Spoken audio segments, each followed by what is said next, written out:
وہی ایک ہی سوال ہے، پھر دے دیتے ہیں آپ کہ مدینہ شریف کس طرف ہے، کہ مدینہ شریف کس طرف ہے۔ میں نے خرچہ لیا پھر کسی کے لیے عمرہ کیا، بالکل جائز ہے۔ داڑھی کی شرعی حد جو ہے وہ ایک مشت ہے۔ داڑھی کا پتہ نہیں کیا والے حصے سے،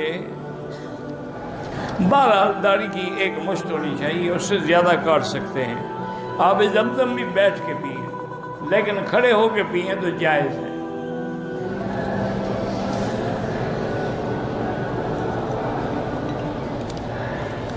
بہرحال استنجے کے بعد بھی قطرے آتے ہیں تو احتیاط کریں، ہر نماز کے لیے نیا وضو کریں اور نیچے انڈر ویئر یا کوئی چیز رکھیں تاکہ کوئی قطرہ مسجد میں نہ گرے۔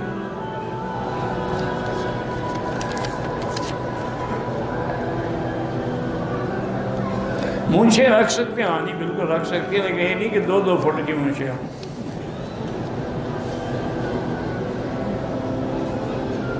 جو لوگ زندہ ہیں بالکل ان کے لیے بھی آپ عمرہ کر سکتے ہیں انشاءاللہ، اپنے لیے کر کے دعا کرو کہ اس کا ثواب اللہ ان کو دے۔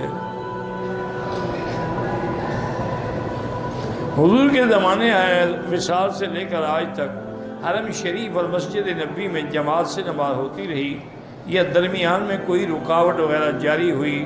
نہیں، بالکل نہیں، بالکل نماز ہوتی رہی، اور صحابہ اسی طرح پڑھتے رہے جیسے حضور پاک نے پڑھائی ہے۔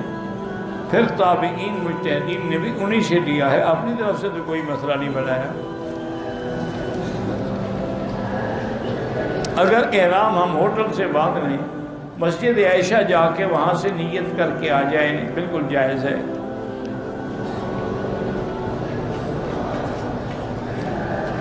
کہتے جی کہ میاں بیوی کو اپنے جسم کے ہر حصے کو چومنا جائز ہے، بالکل جی، مزے سے چومیں، اچھی بات ہے۔